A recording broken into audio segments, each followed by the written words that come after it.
This podcast is sponsored by the Center for International Business, Loyola University New Orleans College of Business.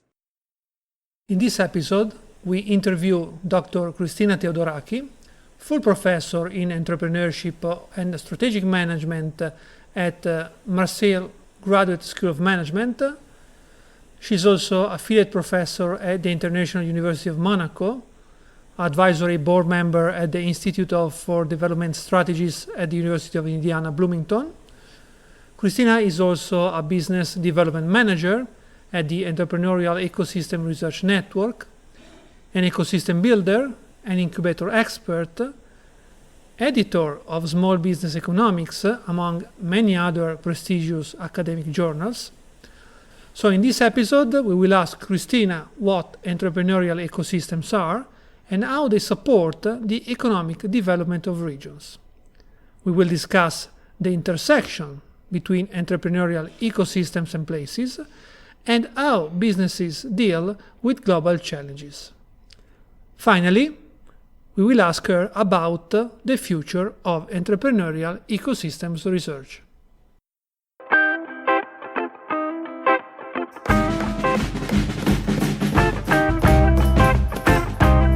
Welcome to Gambo of Opportunities, the podcast where we dive deep into the landscape of international business with a closer look at the state of Louisiana and New Orleans. We will hear stories, insights, and strategies of influential global players of the Bayou region in a pursuit to make the Bayou one of the most attractive areas for businesses. This is Gambo of Opportunities. Thank you so much, Christina, for being here at the podcast. It's a really great honor for us having you here and a great pleasure. Thank you so much, Alessandro. It's a great honor for me to accept this invitation and join this interesting discussion and this podcast. So, Christina, you have an extensive experience, academic experience on the topic of entrepreneurship. Why is that you are so passionate about it? So, in particular, how did this passion start? Alessandro, I would like to thank you for asking me this question because entrepreneurship is all about passion. And asking me about this very important topic about entrepreneurship and entrepreneurial ecosystem, I was feeling actually as a real entrepreneur trying to do my research on this emerging topic. So when I started my PhD on 2013, this topic has been understudied by the research. There was only a few studies using the term entrepreneurial ecosystem. So when I started to study about entrepreneurial ecosystem in 2013, research has been very emerging. There was only a few studies studied on this topic, but also at the same time there were researchers discouraging to studying on entrepreneurial ecosystem while considering it as old wine in new bottles. However, I was feeling that this concept has been one of the new emerging topics that entrepreneurial societies are transforming to. And I was considering that entrepreneurial societies will turn and be enriched by the concept of entrepreneurial ecosystem. So this enabled me to find a new concept that provides an alternative view to study entrepreneurship. And this is how passion allows to study and go deep in a concept. And I was very glad to be, even though the first stages of studying entrepreneurial ecosystem has been very tough because you were feeling lonely, isolated, just like an entrepreneur when you have an idea and you are not sure whether the market or the research will be interesting on this topic in the next years. However, today I'm very glad I continued this path and studied this topic. So as I was saying during to my career, entrepreneurship has been from the early beginning a passion because I was working in the Chamber of Commerce and I found very quickly the passion about entrepreneurs and how entrepreneurs can contribute to economic development. However, I was also observing some policy measurements that was somehow effective or some other less effective, trying to promote economic development. For example, in France, you had in 2009 the emergence of a new status called Auto-Entrepreneur. And the idea was behind to promote entrepreneurship and business creation to foster economic development. This measurement was somehow failing because even though you explore business creation, 80% of this business created, they had zero value creation. So actually, we see how entrepreneurship and measurement policymakers should continue research on these topics to understand how efficient policy measurements can contribute to economic development. And so this was the beginning of this passion.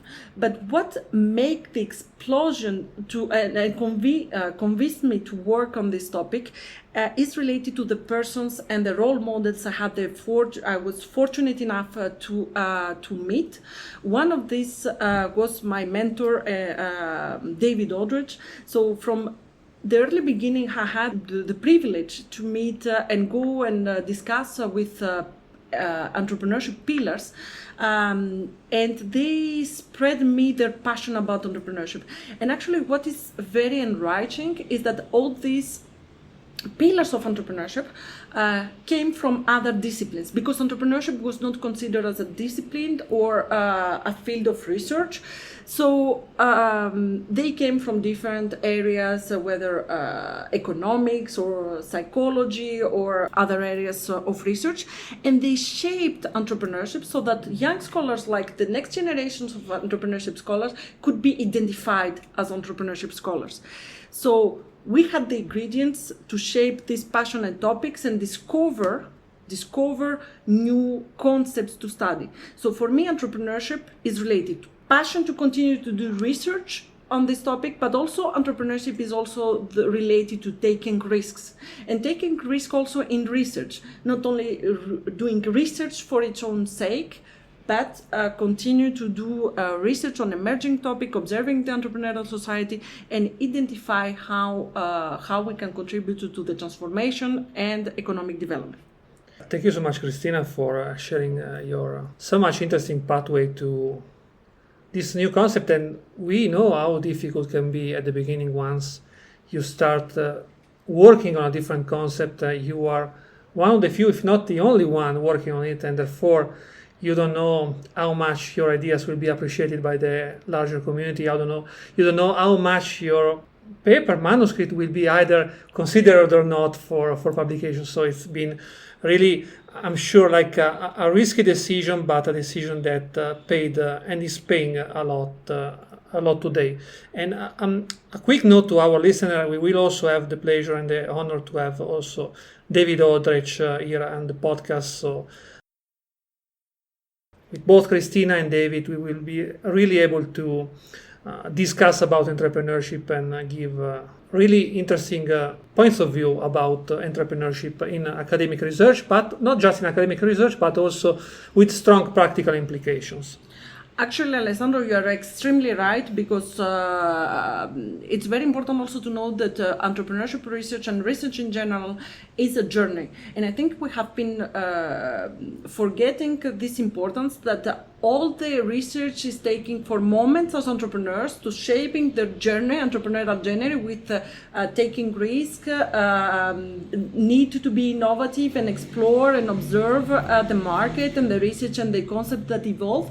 But also a lot of failures sometimes and learning. Failure can be also when you engage in the publication process and you submit your papers, you enter in this very obscure phase of the review process. Sometimes can turn to be positive, hopefully, but most of the times you turn to have to receive failures and rejection decisions. So you need to develop your resilience and your conviction about your topic while engaging with other scholars and defending your point of view, defending the innovativeness of and the originality of the research are doing, but also engaging with a community. So I think this is an extremely important element that we have been not often discussing. It is extremely important for the trajectory to make success, to not only success for your research career, but also for research and contribute value to the research society.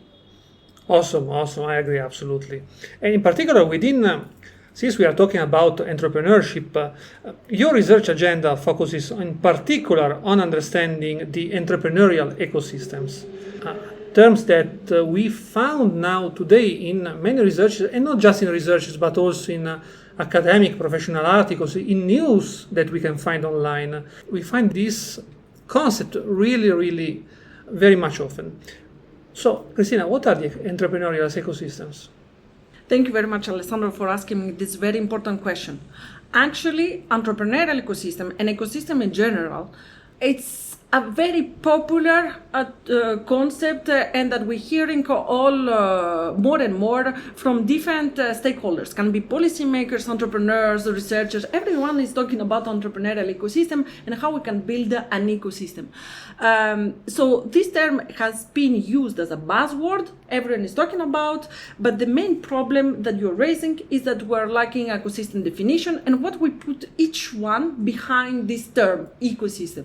So actually, the popularity and the complexity of the ecosystem is, from the one side, is an umbrella concept that includes, it's a holistic point of view that includes different perceptions. So this is the good side of the concept, because this enables from different stakeholders to be willing to use this term from the different point of view.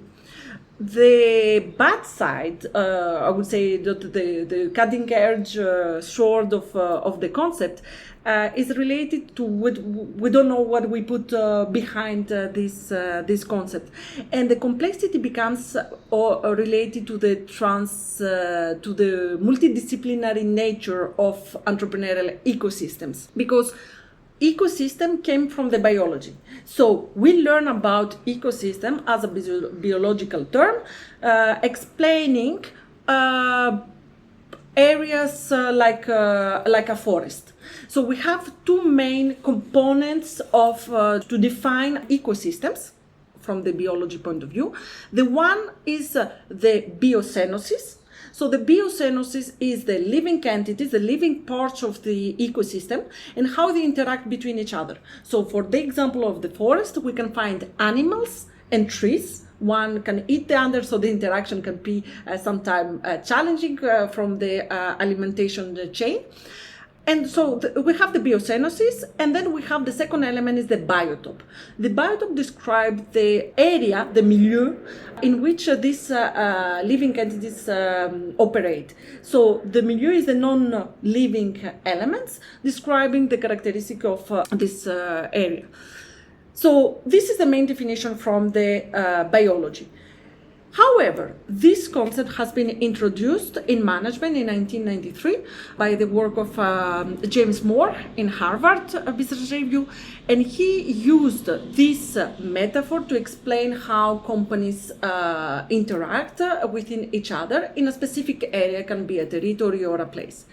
And then we have introduced this concept in entrepreneurship by explaining that entrepreneurial ecosystem, the aiming is to have different elements and stakeholders that interact within a specific biotope, and so the milieu within a specific area with specific cultural aspect and behaviors, and they interact in order to shape something positive.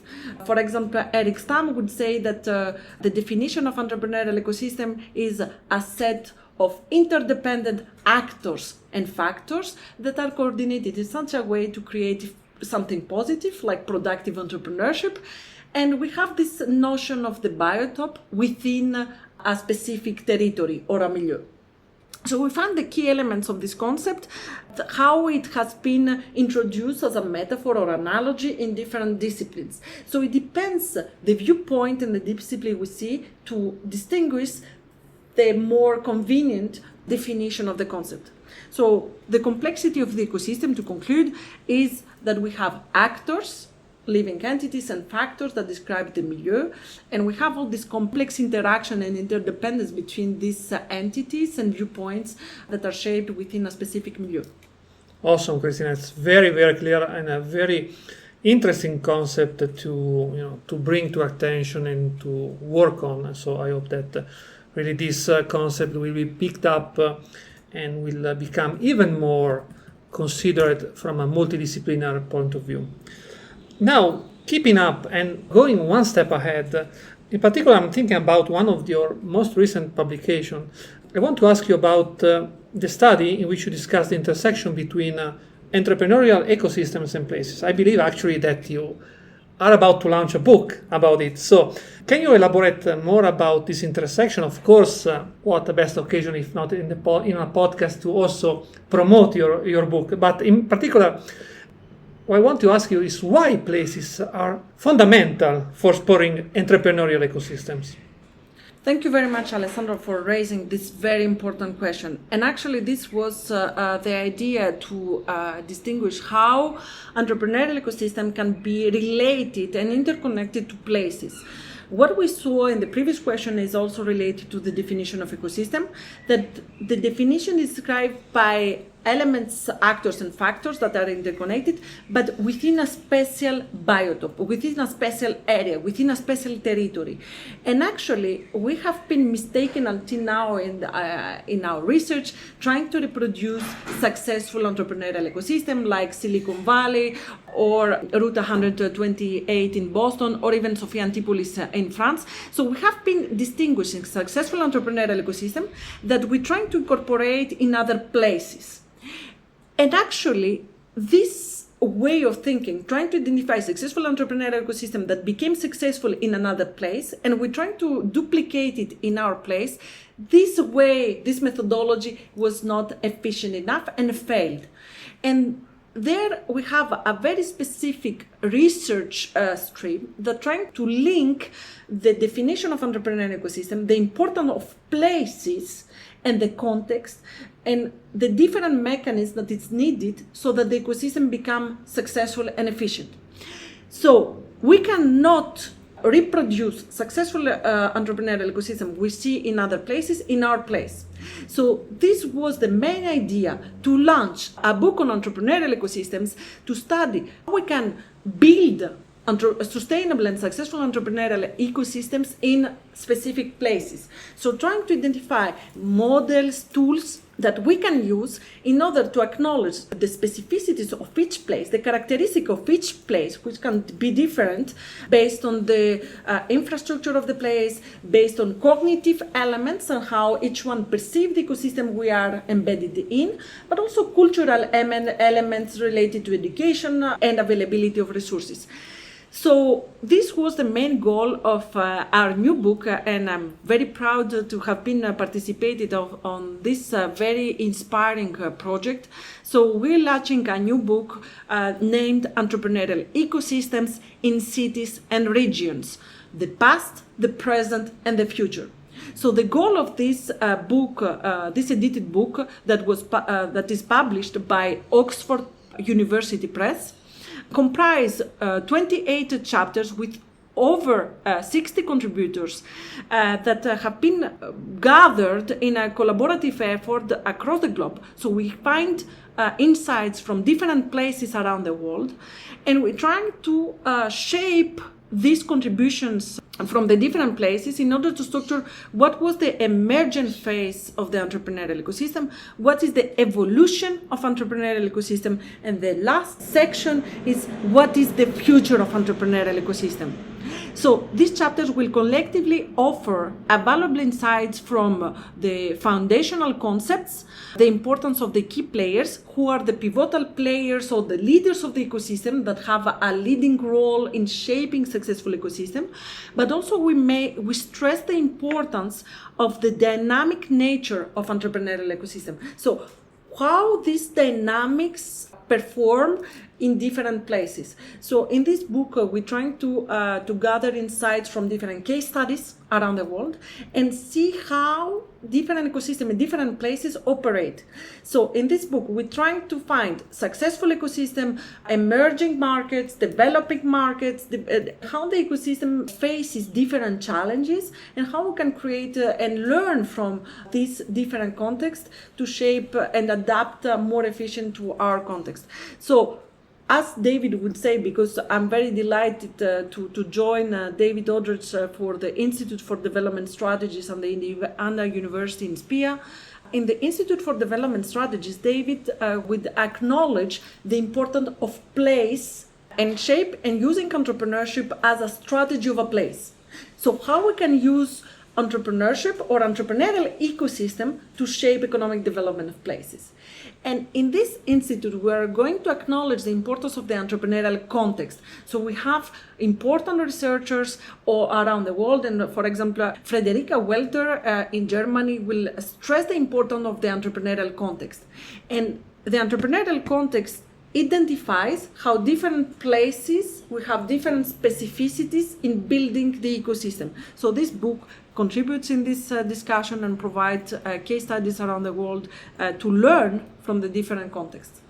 Awesome. I will definitely check it, and actually I will also buy the book when it will be available. So it will be available in June, right? You said? So the book is available currently, so it's available in the website of Oxford University Press. It is available also in Amazon, and we can buy it currently as hard book or even as an ebook.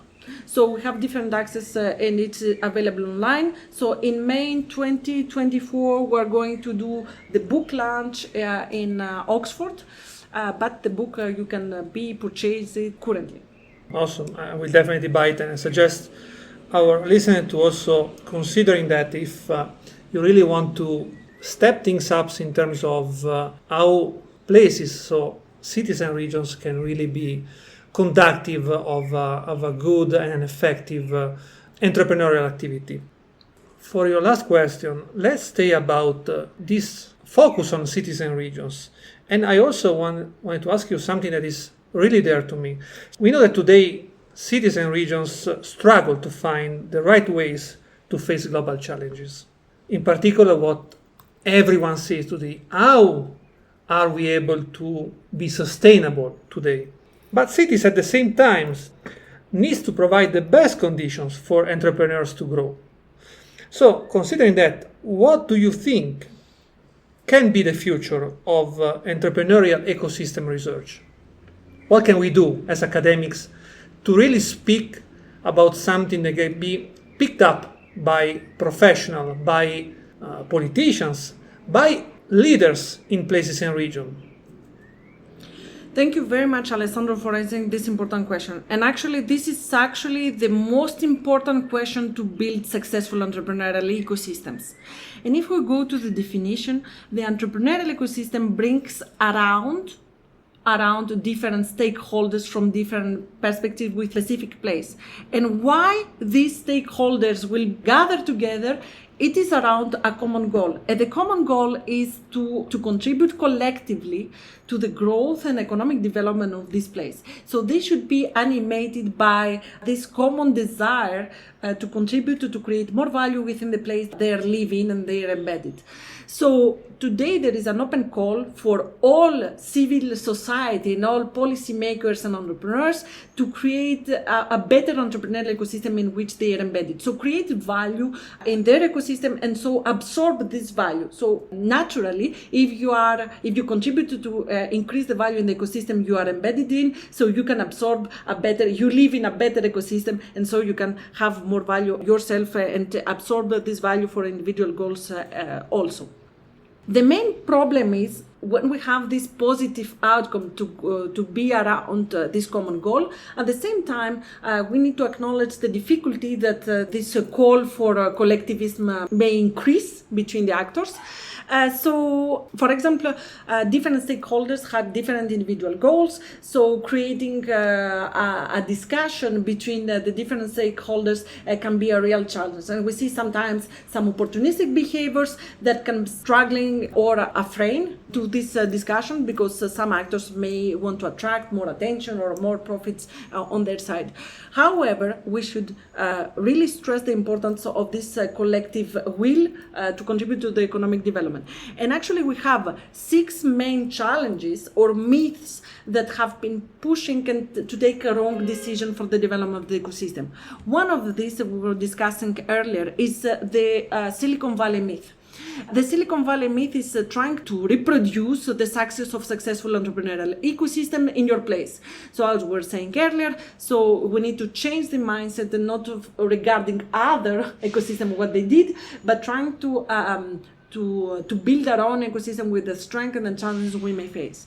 The second challenge is we consider ecosystem as old wine in new bottles. So this restriction to change or to incorporate like new concepts, and we consider that these reflect previous concepts like clusters. So ecosystem is like a similar concept, so we consider it doesn't produce more value. However, engaging in new concept, trying to see how the society evolved and how different concepts like ecosystem can bring another alternative view can provide some concrete solutions. The third challenge is related to the excluding myth. And actually, a lot of societies and communities and also stakeholders like policymakers or entrepreneurs or researchers, we have been focusing on one role models. For example, policymakers will take decisions to promote entrepreneurship by only focusing on high potential innovative companies and provide the tools and funding to high growth firms. However, we should not forget that the economic development is also represented by small SMEs, small and medium-sized companies that represent in most of the contexts in the European and worldwide context more than 90% of the economic development. So while we have been excluding and focusing on one success or most successful examples or some types of companies, a minority companies of the economic development, we should be more inclusive and incorporate all the value we create in our ecosystem.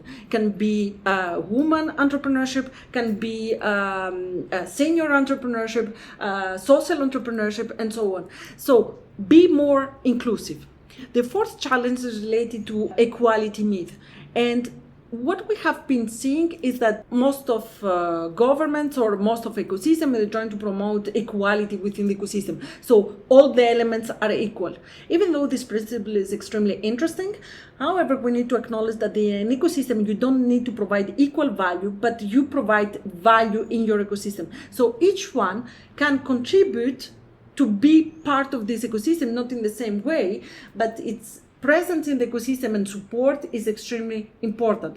So trying to gather, give in the ecosystem what you can, provide value and absorb all this value to shape the success of the ecosystem. The fifth challenge we have is related to the love myth. We love so much the ecosystem, we build the ecosystem, so we have we can enter in the challenge to have rigid processes and rules that can hinder the evolution of the ecosystem, because the ecosystem is a living entity that evolves between actors and reactions and behaviors and interactions. So it should be flexible to become resilient and absorb shocks. But if we enter in this love myth and we have a rigid ecosystem, it can thrive for some years, but then it can continue weaken and fail after some years. The last challenge is related to the building in one day myth. Actually, an ecosystem is a long-term strategy that all the stakeholders should be aware of. And not only be aware of, be willing to accept this long-term strategy. We cannot build an ecosystem in one day, and we should start building an ecosystem and go in a coherent and consistent strategy, all of us, that we know that it will pay in several years in the future. So sometimes it can relate it in some risks. For example, would policymakers today will take and invest money for actions that will be fruitful and show the impact based on the time lapse in probably the next government setting that absorb the outcomes of the actions today. So this is some challenges that hinder the functioning of the ecosystem, and that we should sensitize all stakeholders of the importance of engaging in a collective action that is a long-term action, and learn from the different contexts and failures and how we can adapt the best models to build our own entrepreneurial ecosystem rather than trying to duplicate the success of others. Christina, thank you so much. It's been a really interesting and analytic point of view about what should we expect, and actually not just expect, but also what should we do in the future.